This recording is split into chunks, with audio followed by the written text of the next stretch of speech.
Saham Telkom lagi jadi sorotan. Setelah naik sekitar 70% dari titik terendahnya tahun ini, banyak yang mulai bertanya, apakah tren naik dari Telkom masih akan berlanjut di tengah rencana besar spin-off?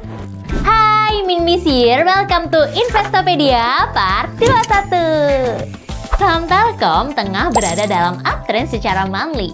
Jika dihitung dari titik terendahnya sepanjang tahun berjalan, kenaikannya ini sudah mencapai sekitar 70%. Nah, jika kita lihat juga dari pergerakannya, saham Telkom semakin menarik hingga membuat investor asing untuk mulai masuk dan menambah kepemilikan mereka di saham ini. Kepemilikan institusi asing tetap pada level tertinggi sepanjang masa sebesar 69,7%. Apakah ini dampak dari rencana spin-off? Bisa jadi. Salah satu faktor yang menarik perhatian pasar adalah rencana besar Telkom untuk melakukan spin-off.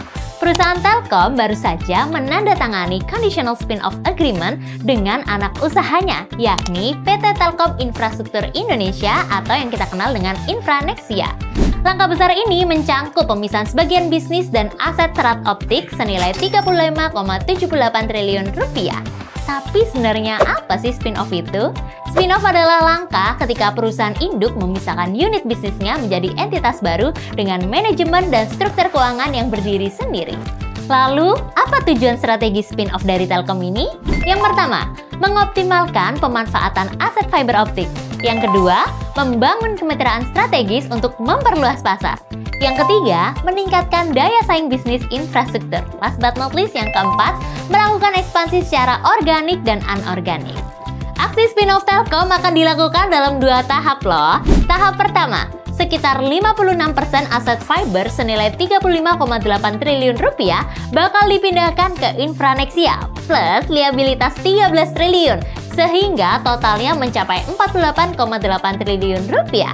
Aset yang dialihkan antara lain ada 575.000 km jaringan fiber, 83.000 km backbone network, dan juga 492.000 km kabel akses. Tahap kedua akan dilakukan pada tahun 2026 dengan pengalihan sisa 44% aset termasuk 25.000 km kabel bawah laut. Langkah ini menjadi bagian dari transformasi besar Telkom menuju pembentukan FiberCo sebagai entitas yang berfokus penuh pada bisnis infrastruktur fiber. Dan meskipun terjadi spin-off, Telkom tetap akan menjadi pemegang saham mayoritas di Infranexia dengan kepemilikan 99,99%. Apakah ini menjadi good news untuk kamu sebagai investor ke depannya? Bagi investor, rencana ini tuh tentu menarik ya. Telkom berencana melepas sekitar 20 hingga 30% saham Infranexia kepada mitra strategis baik dari sektor finansial maupun operasional. Tujuannya untuk menambah modal, memperkuat efisiensi aset, dan membuka ruang pertumbuhan baru.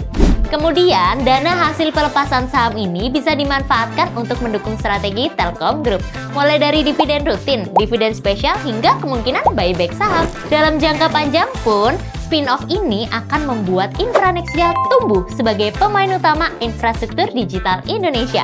Sementara, Telkom Group menjadi lebih fokus, ramping, dan efisiensi dalam mengembangkan bisnis layanan digitalnya. Transformasi besar Telkom lewat spin-off Infranexia sedang berjalan. Apakah langkah ini akan menjadi game changer baru untuk portofoliomu? Tulis pendapatmu di kolom komentar ya. Dan seperti biasa, jangan lupa klik like kalau kamu senang mendapatkan wawasan baru dan juga subscribe biar nggak ketinggalan informasi menarik lainnya seputar dunia investasi dari Minbi. See you on the next part!